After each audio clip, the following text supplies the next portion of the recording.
Good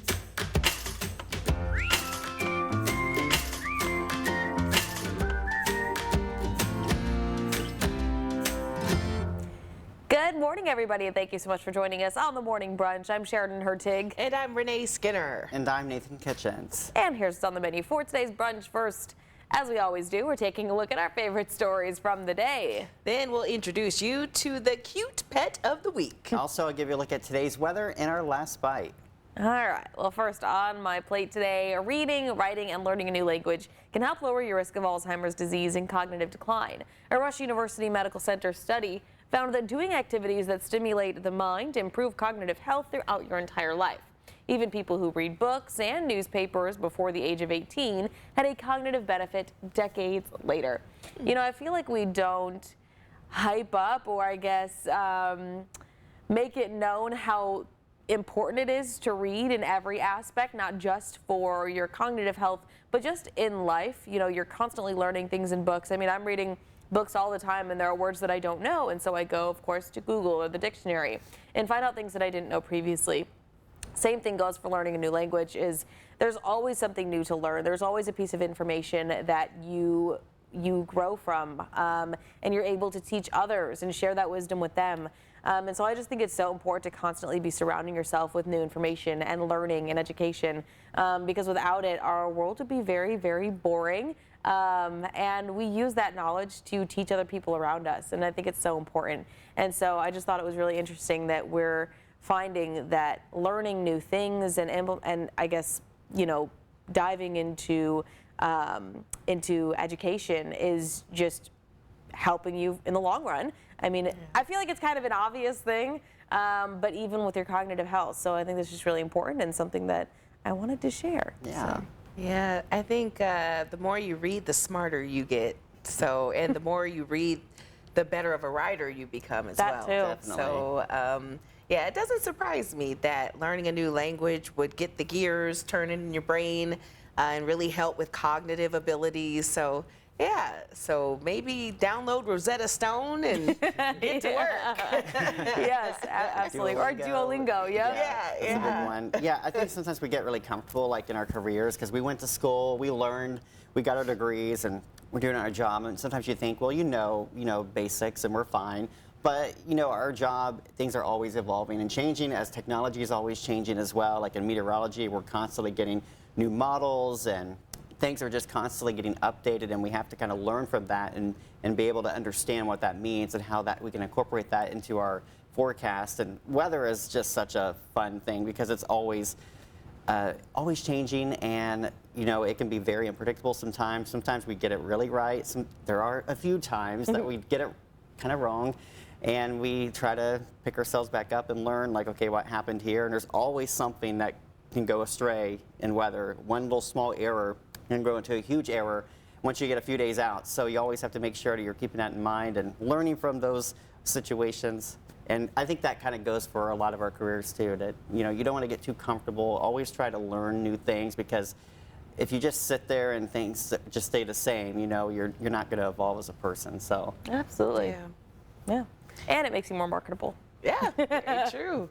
All right, so we like to honor Black History Month, and today we're looking at the legacy of Sammy Davis Jr. If you don't know who he is, he sings the song, "I've Gotta Be Me, I've Gotta Be Me," just to let you know. Actually, he's right here in the building with us. Yeah, he is, reincarnated. One of the most famous entertainers during his time, Sammy Davis Jr. Couldn't escape racism, though. He couldn't sleep in the strip hotels where he would perform. Davis Jr. broke barriers, though, in both culture and politics despite the racial obstacles. He was the first Black man to appear on the cover of GQ magazine and the first African American to sleep in the White House as a guest, thanks to Republican President Richard Nixon. Sammy Davis was famously a member of the Rat Pack alongside Frank Sinatra and Dean Martin. And yeah, it's interesting about Sammy Davis Jr. was a lot of people in the Black community were calling him a sellout at the time. And I think it was just a time where our nation was just so divided racially that because he was friends with Frank Sinatra and because he had a lot of white entertainers as friends, a lot of the black community didn't like that at the time. This is during Jim Crow. This is during, you know, the height of the civil rights era. And so a lot of the black community said, this guy's a sellout. But he really wasn't. He was really a silent supporter of the civil rights era. A lot of his music falls in line with the notion of equal rights for everyone. So yeah, he's definitely sort of a controversial figure, but definitely a trailblazer as far as breaking barriers. So that's why I decided to put that on my plate, because I've got to be me. Yeah, I always knew who Sammy Davis Jr. was, but didn't know the history or kind of the background of who he was or what he stood for, things like that. And so kind of knowing a little bit about him, it just gets too excited for Black History Month, because Black history is American history. Yes. And so without all these trailblazers like Sammy Davis Jr., we would not be in the state that we are today. And so it's really exciting to always learn, again, new information and take that in and educate yourselves about, you know, what America was really built on. Absolutely. Yeah, what you said is perfect. I think it's just great to see people who had the courage to stand up and be different and to be very supportive, because, you know, that's a scary thing to do. A lot of us like to sit and be silent and just deal with things, but to be brave is hard to do, so. Yeah. All right, well, on my plate today, a Democratic Senate bill in Springfield could have a major impact on a proposed data center in Pekin. The proposal would require all Illinois data centers to build their own renewable energy. It would also prohibit data centers from putting the increased electricity cost onto consumers. If the center causes utility bills to spike in the area, it would have to pay that cost, not the locals. It is in response to data centers being proposed across the state. If this legislation passes, it could impact the Pekin data center that is still doing a feasibility study with Ameren. The bill has yet to be assigned to a committee. I think this bill, it could be a game changer. It's very important, I think, that this gets on our plate and it gets passed, because these data centers seem to be just popping up everywhere across the country with the rise of artificial intelligence. I know Chicago and its suburbs have a ton of these data centers popping up, and there's concerns for people in the community, and rightfully so. I mean, you're talking about so much electricity being consumed by these data centers, and the concern of that strain it's going to have on the local grid, and of course those costs could fall back on the local community for your utility bills. And obviously that's a concern if you have a data center popping up. So if you get this legislation to pass, then thankfully that's not going to fall into the local community. It's going to fall on the data center itself. And there's concerns about, you know, the energy sources, like, you know, we need some more renewable energy like solar. Hopefully we can capture some solar and wind energy into these data centers, so we're not putting potential, you know, pollutants in the air with all these generators that there will be. Those can put pollutants in the air, and there's definitely a lot of concerns surrounding these. So I think it's a timely thing to talk about with the rise of AI, and we're likely going to be seeing a lot of these data centers becoming pretty common as we go throughout the next decade for sure. So.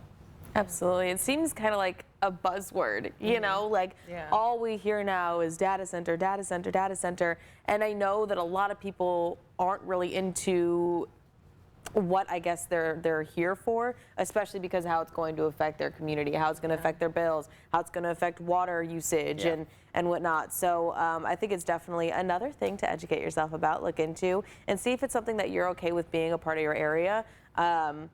Obviously no opinion on that, but you know, just understanding kind of what that means for you.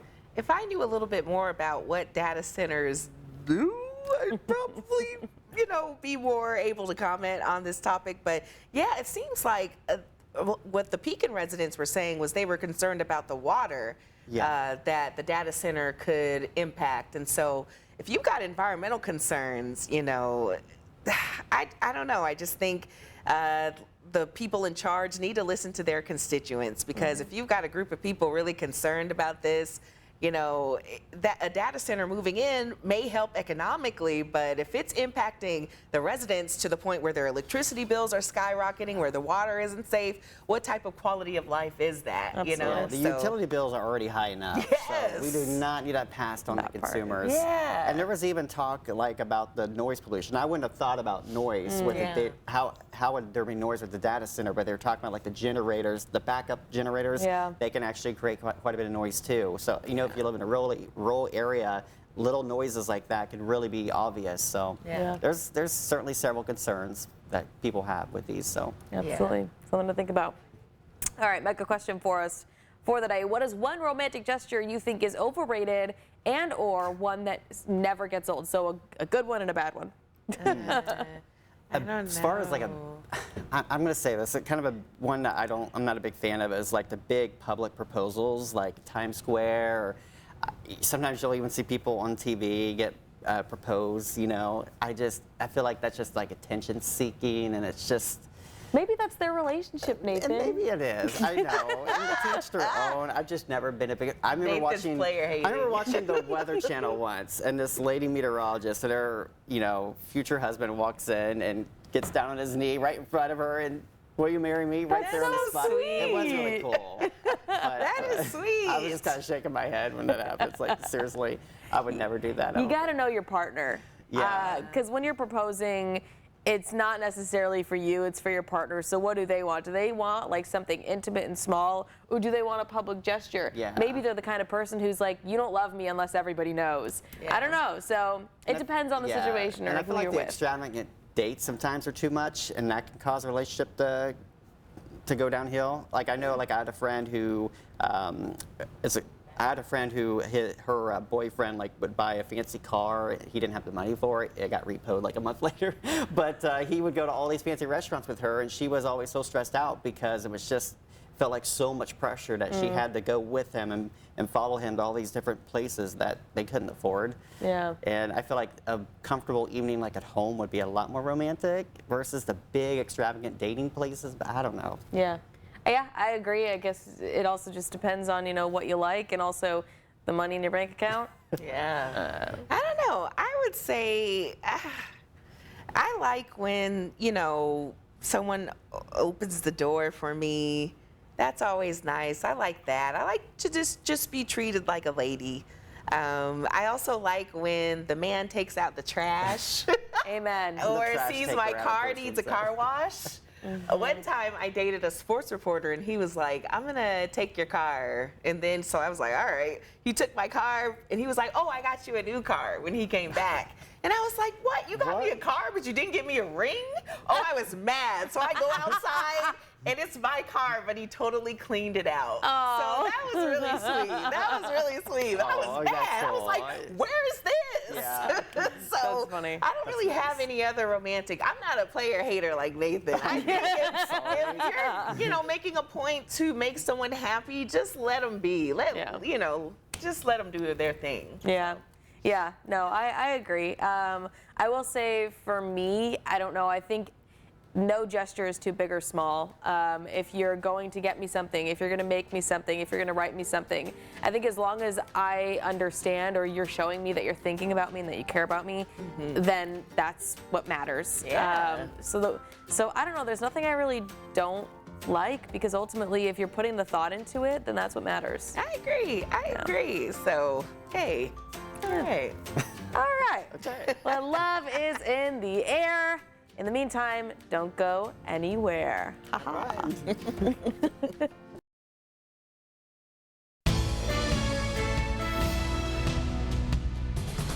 Hello, everyone. I have Kitty Yanko here with me from the Peoria Humane Society. Now, we have determined this little lady is a busy one. She is.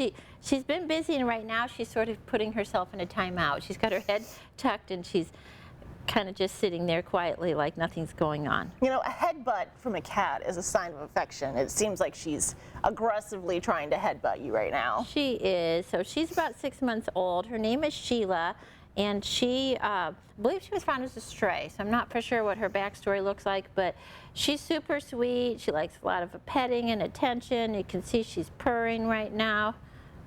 She's just a happy girl. She's so happy, in fact, that her eyes are closed, and I don't know what color her eyes are, which is fine. She's just being sneaky about it. So it is Valentine's Day. Yes.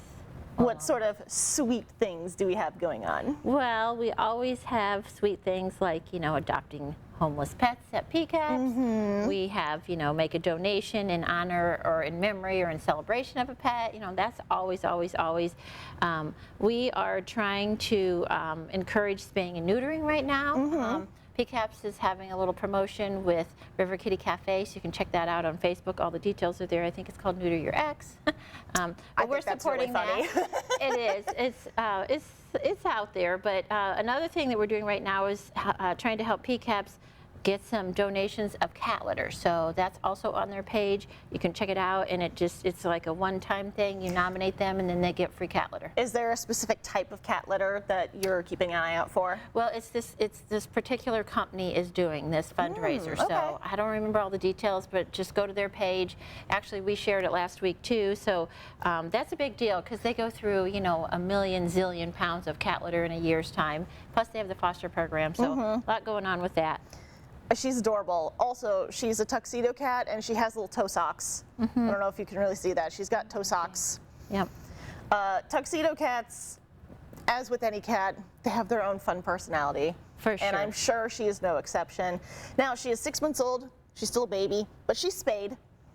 And she's microchipped. She's got her first round of shots. Yeah. Even though she is 6 months old, she's still kitty-like. Yeah, for sure. I mean, you know, any kitten, cat this age is going to be playful, and I think she likes a lot of lap time too, based on what I'm seeing right now. So something to look forward to as well. Well, if you would like to adopt Sheila or any of the other animals, you can contact the number on your screen, 672-2440, and you can find this interview on ciproud.com.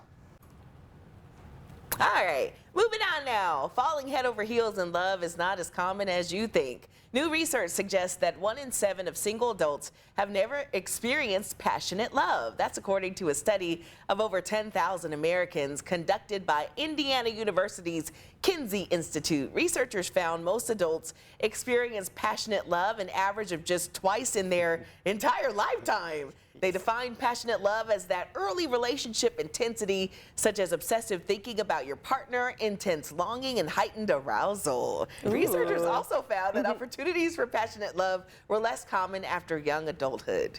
Aw. I feel like, yeah, once you get older, you just stop caring about things. I think that's what it is, yeah. I don't know. I don't see some old care. couples like there'll be like their 50th anniversary and they're still That's true. just as in love as they were then, and they do everything together. Their whole life is together, and they don't know what they would do without the other. Yeah. That's So, true. I don't know. I feel like that's not always the case. I have yet to experience passionate love, so I don't know if I have. Like, I don't know if that was passionate love or just maybe young hormones. Just, I mine don't in know. high school was young hormones. But Yeah. It's all delusion. Yeah, No, just kidding. I just don't know. But anyway, all right. Most people expect sick. Oh, we talked about this already. We talked about sick. Oh, okay, We'll skip perfect. it. All right, we'll skip it. Thank you. Eating out is often seen as a social act, usually done with friends, family, or coworkers. And dining alone was often associated with convenience or necessity rather than personal choice. Well, now that perception is changing. New reporting shows more people are actively choosing to eat out alone, and not just because of busy schedules or limited time. Many say solo dining feels calmer, flexible, and more intentional. Surveys find solo diners say they enjoy not having to coordinate with others, not splitting the check, and ordering exactly what they want without compromise. Restaurants are adapting to the shift. Many are adding more bar and counter seating, and even redesigning traditional shareable foods into personal portions. I'm here for that. Yeah. I wish I was more comfortable eating out alone. I do every now and then, but like sit down restaurants, I just feel so weird going by Yeah. myself. So Just it's always sit got at to the be bar. my family. Or, yeah, that's true. That Yeah. would be more comfortable. Yeah. Yeah, I don't know. I'm always with my husband, so like, I don't even want to eat out alone, but I totally understand wanting to do that. You know, not having Yeah. to worry about being on somebody else's time, or you know, I mean, there are definitely times where I'll ask a friend, hey, let's meet at XYZ time at this place, and I'll get there and they're late, and it's like I feel like. Not that I'm necessarily being used, but that I'm being walked over, and it's like my time is important too, so let me just kind of do my own thing then, or I should have planned something else if I knew you were going to be late, whatever it is. So if I was single, I hope that I would be comfortable to dine alone. I see nothing wrong with it. So. Yeah, I've done it before. It's cool to people watch. It's cool to watch a game. A lot of times you can strike up a conversation with someone sitting next to you if you just sit at the bar. So I see nothing wrong with going to the movies by yourself, going to a restaurant by yourself, going to the park by yourself. I think it's good to be your own best friend. Yeah, I always see that in like movies and TV shows. A lonely person sitting at a bar because they just had a breakup or whatever, and then the person next to them starts talking to them, and they build this great relationship, and they're like the perfect couple. Always hope that could happen if I ever go to a restaurant alone. Well, it is real life. It's real life. Yeah, it can happen. Yeah, I was gonna say the only other thing is if you're gonna be alone to the movies, don't bring a backpack. I've seen so many people do that, Oh my and that is gosh. like so creepy. Just I've seen taco trays. You know, the big bulk meals you can get at I'd Taco rather Bell? that than a backpack. Well, Yeah, you don't know what's in there. Exactly. yeah. Keep your backpack in and the car. that's the other plus about eating alone is I feel like people are always judging me for what I order, and it's like it's my money. I get to order what I want. I don't have to worry Yeah. about somebody saying, "Oh, are you sure I can put it away?" Like, my mom might say that to me or something. Oh, that would be embarrassing. That's just your mom, okay? Put it away. Nobody else is thinking that. All righty, well, I think it's time for us to take a quick break, but we'll get to your last bites coming up next.